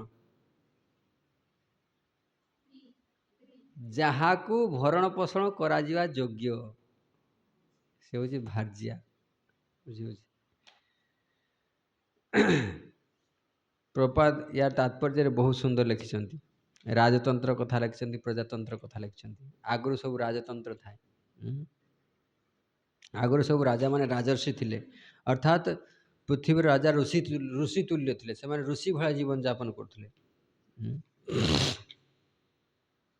ଏହା ହେଉଛି ରାଜତନ୍ତ୍ରର ସ୍ୱରୂପ। ସେତେବେଳେ ରାଜା ବା ସମ୍ରାଟ ଏପରି ଶିକ୍ଷା ଲାଭ କରୁଥିଲେ ଯଦ୍ୱାରା ସ୍ୱତଃ ସେମାନେ ଇନ୍ଦ୍ରିୟ ସୁଖଭୋଗ ପ୍ରତି ଅନାସକ୍ତ ରହିପାରିବେ। ଆଜିକାଲିକା ରାଜାମାନେ କ'ଣ କରୁଛନ୍ତି? କେମିତିକା ଇନ୍ଦ୍ରିୟ ସୁଖ ପ୍ରତି ଆସକ୍ତ ବଢ଼ିବ। ସମସ୍ତଙ୍କ ଘରୁ ପ୍ରାୟ ମନ୍ତ୍ରୀମାନଙ୍କ ଘରୁ କୋଟି କୋଟି ଟଙ୍କା ଖାଲି କେସ୍ ବାହାରୁଛି, ଛାପା ପଡ଼ୁଛି, କେସ୍ ବାହାରୁଛି, ଛାପା ପଡ଼ୁଛି, କେସ୍ ବାହାରୁଛି। ନ୍ୟୁଜ୍ରେ ଶୁଣୁନାହାନ୍ତି? ଭିଜିଲାନ୍ସ ଆଟାକ୍ କରୁଛି। ତେଣୁ ରାଜାମାନେ ଯେତେବେଳେ ଇନ୍ଦ୍ରିୟ ସୁଖ ଭୋଗ ପ୍ରତି ଅର୍ଥ ବ୍ୟୟ କରି ଅଧପତିତ ହୁଅନ୍ତି, ସେତେବେଳେ ସେମାନଙ୍କର ସର୍ବନାଶ ହୁଏ। ତେଣୁ ଭାଗବତ ହେଉଛି କମ୍ପ୍ଲିଟ୍। ଜଣେ ରାଜ୍ୟ ଶାସନ କେମିତିଆ କରିବ ସେଟା ବି ବର୍ଣ୍ଣନା କରାଯାଇଛି। ଗୃହସ୍ଥ କେମିତି ହେବ ସେଟା ବି ବର୍ଣ୍ଣନା କରାଯାଇଛି। କିଏ ବ୍ରହ୍ମଚାରୀ ହେବ ସେଟା ବର୍ଣ୍ଣନା କରାଯାଇଛି, ସନ୍ନ୍ୟାସ ହେବ ସେଟା ବି ବର୍ଣ୍ଣନା କରାଯାଇଛି। ସବୁ କିଛି କମ୍ପ୍ଲିଟ୍। ସୁନନ୍ଦୟା, ତାପରେ କ'ଣ ତାଙ୍କ ତପସ୍ୟାଟା ଦେଖ କ'ଣ? ସୁନନ୍ଦୟା ବର୍ଷତಂ ପदैକେନ ଭୁବଂ ସ୍ପୃଶନ୍ ତପ୍ୟମାନସ୍ତପୋ ଘରମ୍ ଇଦମ୍ ଅନ୍ୱହାହ ଭାରତ। ସ୍ୱୟଂଭୁ ମନୁ ନିଜ ପତ୍ନୀଙ୍କ ସହିତ ବଣକୁ ଗଲେ। କେଉଁଠି? ବଣରେ କ'ଣ ନଦୀ ପାଖରେ? ନା ସୁନନ୍ଦା ନଦୀ। ସୁନନ୍ଦା ମାନେ ଏଇ ଗଙ୍ଗାର 3ଟା ଧାରା, ନନ୍ଦା, ସୁନନ୍ଦା, ଅଲକାନନ୍ଦା। ତେଣୁ ସେ ସୁନନ୍ଦା ପାଖରେ କ'ଣ କଲେ? ଗଙ୍ଗା ତଟରେ, ଗଙ୍ଗାକୁ ସେଥିପାଇଁ ତ୍ରିପଦୀ କୁହାଯାଏ, 3ଟା ଧାରା ତାର ବାହାରିଛି। କେତେ ବର୍ଷ ପର୍ଯ୍ୟନ୍ତ? ନା 7 ବର୍ଷ ପର୍ଯ୍ୟନ୍ତ। କ'ଣ କଲେ? ସପ୍ତମ ଆନସ ତପସ୍ୟା କଲେ। କେମିତିଆ ତପସ୍ୟା? ନା ଘୋର ତପସ୍ୟା। ବହୁତ ଘୋର ତପସ୍ୟା। ଆମକୁ ତପସ୍ୟା କରିବା ପାଇଁ କୁହାଯାଉଛି, ଆମେ ମରିଯାଉଛେ, ହଁ କି ନାହିଁ? ଆମର ତପସ୍ୟା କ'ଣ? ଏକାଦଶୀ ଗୋଟେ ତପସ୍ୟା, ଜନ୍ମାଷ୍ଟମୀ, ଯେମିତିଆ ଗୌର ପୂର୍ଣ୍ଣିମା ଏବେ ଗଲା, ଏଗୁଡ଼ା ସବୁ ତପସ୍ୟା। ଏଇସବୁ ଦିନରେ ତପସ୍ୟା କରିବା ଦରକାର। ଆଉ ବିଶେଷ ତପସ୍ୟା ହେଉଛି 4ଟା ନିୟମକୁ ପାଳନ କରି, ସେଗୁଡ଼ି ବଡ଼ ତପସ୍ୟା। କଳିଯୁଗରେ 4ଟା ନିୟମ ପାଳନ ହେଇପାରୁନି। ଇସ୍କନ 4ଟା ନିୟମ କ'ଣ? ମାଂସାହାର, ଅବୈଧ ସ୍ତ୍ରୀ ସଙ୍ଗ, ଆଉ କ'ଣ? ନିଶାଦ୍ରବ୍ୟ, ଜୁଆ ଖେଳିବା ନାହିଁ। ଏଇ 4ଟାକୁ ଆମେ କରିପାରୁନୁ, ବହୁତ କଷ୍ଟ ହେଇଯାଉଛି। ତେଣୁ ମନୁ ମହାରାଜ ଗଲେ କେଉଁଠିକି? ସୁନନ୍ଦାକୁ ଯାଇକି ସେଠି ତପସ୍ୟା ଆଚରଣ କଲେ। ତପସ୍ୟା କରିସାରିଲା ତପସ୍ୟା କରୁଛନ୍ତି, ଆଉ ଭଗବାନଙ୍କୁ ସ୍ମରଣ କରୁଛନ୍ତି। ଘୋରମ୍ ଇଦମ୍ ଆହ୍ୱାନ ଭାରତ।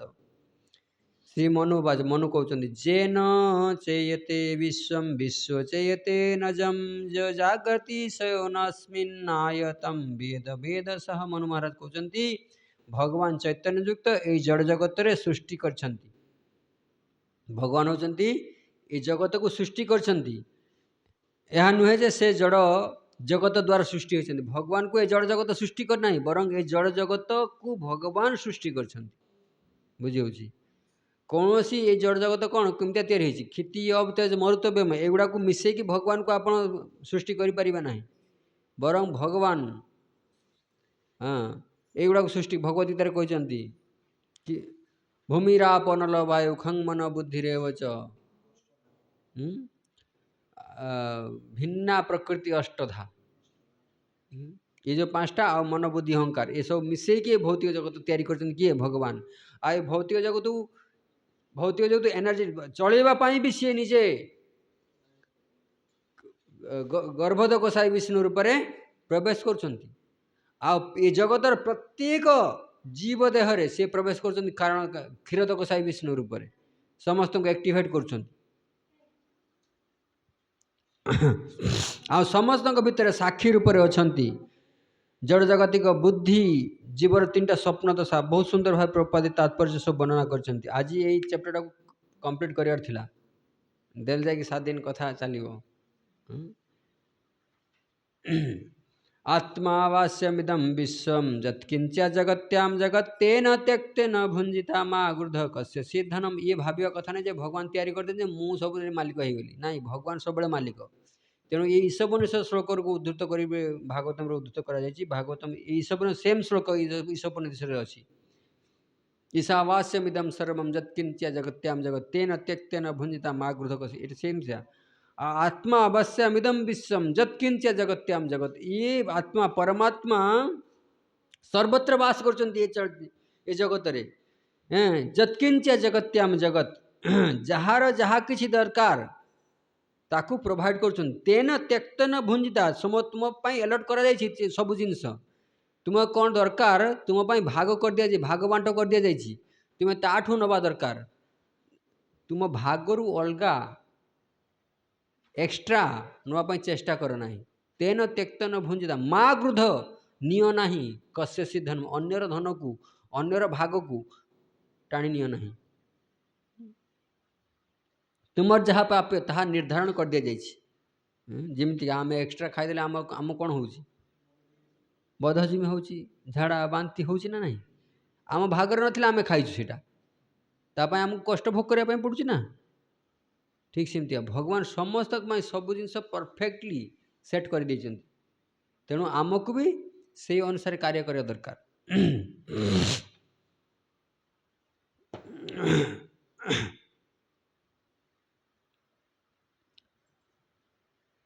यार गोटे गोटे श्लोक को गोटे गोटे दिन लगी व्याख्या किंतु गुरु महाराज भी आपको बहुत सर्ट व्याख्या कर दी आम भी सर्ट कर कहीं आमको आहरी 20टा श्लोक करार अच्छी मत लगुनि कहीं आज आम 20टा श्लोक कर कल के आहरी जीव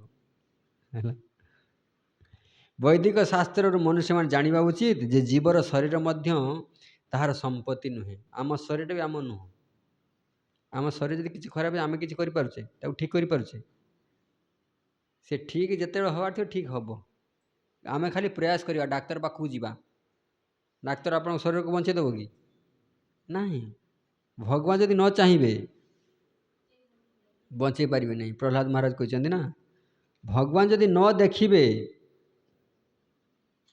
आपण बंची पारे ना युधिष्ठिर में जावत भ्रियते जठरम तावत स्वतः ही देहिनाम अधिकम जो भी मन्यते सस्तेन दंडम अर्हति तुम पेटर जी दरकार तुम पेट को जी दरकार से तुम्हें ग्रहण कर बेसी खाइल ताने तुम्हें कौन हम दंडर भागीदारी हम ना नहीं तेणु नारद मुनि एटा युधिष्ठिर महाराज कहते जीवन धारण करने जी अर्थर प्रयोजन से अधिकार करने दरकार ताठू अधिक ग्रहण कले ता कौन कह चोर मंत्री माने दबेक रखुचे से धरा हो ଆସିଲା କେଉଁଠୁ? ତୁମର ତ ଏତିକ ଆୟ, ତୁମେ ଏଠୁ ୟାଠୁ ଆୟରୁ ବହିର୍ଭୂତ ଜିନିଷ ତୁମେ ଆଣିଲ କେମିତିକା? ବ୍ଲାକ୍ ମନି କେଉଁଠୁ ଆଣିଲ? ତେଣୁ ତୁମେ ବନ୍ଧା ହେଲ ହେଲା। ତେଣୁ ଆୟରୁ ବେଶୀ କମେଇ କରିବା ଦରକାର ନାହିଁ। ଆପଣ କହୁଛନ୍ତି ଆମର ତ କମେଇ ହେଇପାରୁନାହିଁ, କ'ଣ କରିବା? ଆମେ ବେଶୀ ଆଣିବା କେଉଁଠୁ? ଆମର ତ ଯେତିକି ଆସୁଛି ସେତିକି ଚାଲି ଯାଉଛି, ସଫା ହେଇଯାଉଛି। ନିଃସନ୍ଦେହ ଭାବରେ ଆମର ଆହାର, ନିଦ୍ରା, ଭୟ, ମୈଥୁନ ଆବଶ୍ୟକତା ରହିଛି। ଭଗବାନ ଯେହେତୁ ପଶୁପକ୍ଷୀମାନଙ୍କ ତଦନୁଯାୟୀ ଆବଶ୍ୟକତା ପୂରଣ କରିବାର ବ୍ୟବସ୍ଥା ରଖିଛନ୍ତି, ମନୁଷ୍ୟ ପାଇଁ ବି ତାହା କାହିଁକି କରିବା ନାହିଁ? ଯଦି ପଶୁପକ୍ଷୀ ପାଇଁ କରିପାରୁଛନ୍ତି ତାହେଲେ ମଣିଷ ପାଇଁ କାହିଁ କରିବେନି? ସମସ୍ତଙ୍କ ପାଇଁ କରୁଛନ୍ତି। ଆମକୁ ଏକ୍ସଟ୍ରା କିଛି ଏଫର୍ଟ କରିବା ଦରକାର ନାହିଁ। ବୁଝିହେଉଛି? ତାପରେ ଉପଦେଶ କରୁଛନ୍ତି, ୟମ୍ ପଶ୍ୟତି ନ ପଶ୍ୟତି ଚକ୍ଷୁର୍ଯସ୍ୟ ନ ରିଷ୍ୟତେ ତମ୍ ଭୂତ ନିଲୟମ୍ ଦେବମ୍ ସୁପର୍ଣ୍ଣମୁପଧାବତଃ।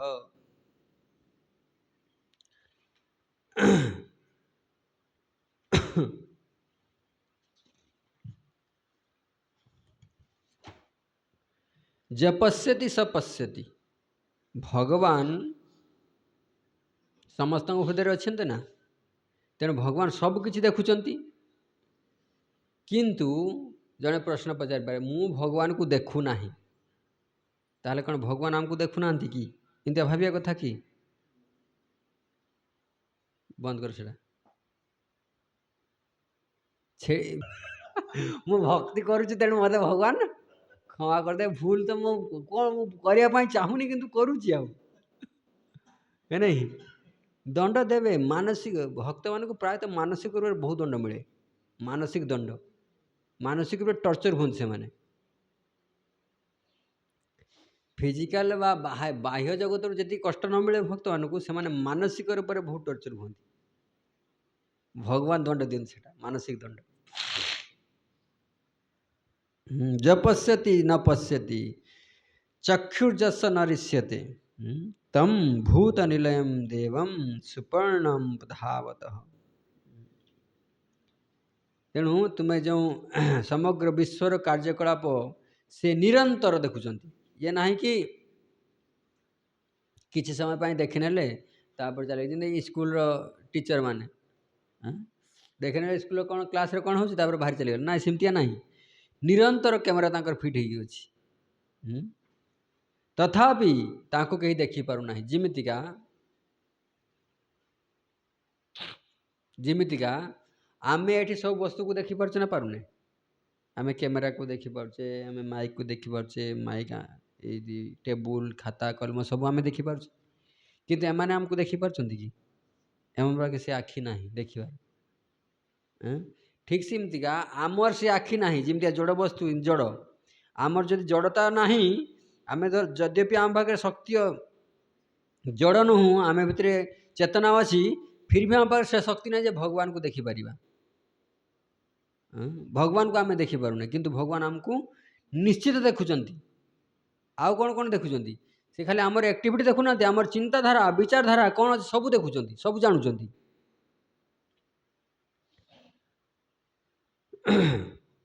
କୁନ୍ତୀ ମହାରାଣୀ କହୁଛନ୍ତି, ଅଲକ୍ଷ୍ୟମ୍ ସର୍ବଭୂତାନାମ୍ ଅନ୍ତର ବହି ଅବସ୍ଥିତମ୍। ସିଏ ଅନ୍ତରେ ବି ଅଛନ୍ତି, ବାହାରେ ବି ଅଛନ୍ତି। ଇତ ନୃସିଂହ ପରତ ନୃସିଂହ, ଯତ ଯତ ଯାମି ତତ ନୃସିଂହ। ଅନ୍ତର ବହି ଅବସ୍ଥିତ, ଅନ୍ତରେ ବି ଅଛନ୍ତି, ବାହାରେ ବି ଅଛନ୍ତି। ଦେଖୁଛନ୍ତି, ଅନ୍ତର ବାହାରେ ରହିକି ଦେଖୁଛନ୍ତି। ତେଣୁ ଆମକୁ ବହୁତ କେୟାରଫୁଲି କାର୍ଯ୍ୟ କରିବା ଦରକାର। ଚକ୍ଷୁ ନ ଯସ୍ୟ ନିଶ୍ୟତି। और ଭଗବାନ ଯାହାକୁ ଯେତେ ଦେଖିବାର ସୀମା ଦେଇଛନ୍ତି, ସେଇ ଅନୁସାରେ ଭଗବାନ ଆମେ ସବୁ ଦେଖିପାରୁଛେ। କିନ୍ତୁ ଭଗବାନଙ୍କର ଦେଖିବାର ସୀମା ଅନନ୍ତ, ବହୁତ ଦୂରରେ ରହିକି ବି ଦେଖିପାରୁଛନ୍ତି। କିନ୍ତୁ ଆମେ ଏଇଠି ରହିକି ପାଖରେ ଭଗବାନଙ୍କୁ ଦେଖିପାରୁନେ, ବା ଆମ ହୃଦୟ ଭିତରେ ଭଗବାନ ଅଛନ୍ତି, ତେବେ ଆମେ ଜାଣିପାରୁନେ, ଅନୁଭବର ଗମ୍ୟ ନୁହନ୍ତି। ଆମେ କ'ଣ ଖାଉଛେ, କ'ଣ କରୁଛେ, କେତେବେଳେ ଛିଙ୍କୁଛେ, କେତେବେଳେ ଶୋଉଛେ, କ'ଣ ଚିନ୍ତା କରୁଛେ, ସବୁ ଭଗବାନ ଜାଣିପାରୁଛନ୍ତି। ଇଏ ନାହିଁ କି ବର୍ଷେ ପୂର୍ବରୁ କ'ଣ କରିଥିଲେ, ଏଇ ସମୟରେ ଆମେ ବର୍ଷେ ପୂର୍ବରୁ ଆମେ ଯଦି ପଚାରିଯିବ, ତୁମେ ଏଇ ସମୟରେ କାଲି କ'ଣ କରୁଥିଲ, ବା ପହରଦିନ 2 ଦିନ 4 ଦିନ ପୂର୍ବରୁ କ'ଣ କରୁଥିଲ, ଆମକୁ ଚିନ୍ତା କରିବା ପାଇଁ ପଡ଼ିବ, ହଁ କି ନାହିଁ? କିନ୍ତୁ ଭଗବାନ ସବୁ ଜାଣିଛନ୍ତି। କେତେବେଳେ କ'ଣ କରିଥିଲ, କେଉଁ ସମୟରେ ସେଇ ଡେଟ୍ରେ କ'ଣ ହେଉଥିଲା, କ'ଣ ଚିନ୍ତା କରୁଥିଲ, ସବୁ ସେ ଜାଣିଛନ୍ତି। ତେଣୁ ସେ ଭଗବାନ।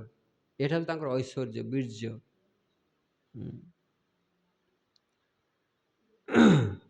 ପରମାତ୍ମା ରୂପେ ସମସ୍ତଙ୍କ ସହିତ ଅଛନ୍ତି। ତଂ ଭୂତ ନିଲୟମ୍, ସମସ୍ତ ଜୀବ ଯାହାଙ୍କର ଘର, ସମସ୍ତ ଜୀବଙ୍କର ଘର ହେଉଛନ୍ତି ଭଗବାନ। ସମସ୍ତ ଜୀବ ତାଙ୍କରି ଭିତରେ ଅଛନ୍ତି। ବୁଝିହେଉଛି? ସୁପର୍ଣ୍ଣ, ସମସ୍ତଙ୍କର ସଚ୍ଚା ସାଥୀ, ଅରିଜିନାଲ ବନ୍ଧୁ ଭଗବାନ। ଆମେ ଅନ୍ୟକୁ ବନ୍ଧୁ ଭାବୁଛେ ନା, ତୁ ହେଉଛି ମୋର ବେଷ୍ଟ ଫ୍ରେଣ୍ଡ, ତୁମେ ମୋର ଜୀବନ ସାଥୀ, ମୋତେ ମିଳିଗଲା ମୋର ଜୀବନ ସାଥୀ। ନାଇଁ, ଭଗବାନ ହେଉଛନ୍ତି ଜୀବନ ସାଥୀ। ବାସ୍ତବିକ ଜୀବନ ସାଥୀ ଭଗବାନ। ମା ଗର୍ଭରୁ ରହିକି ଆସୁଛନ୍ତି, ମୃତ୍ୟୁ ପର୍ଯ୍ୟନ୍ତ ଥିବେ। ଏଭଳିଆ ସାଥୀ କେହି ଅଛି? ପରେ ବି ସାଙ୍ଗରେ ଯିବେ।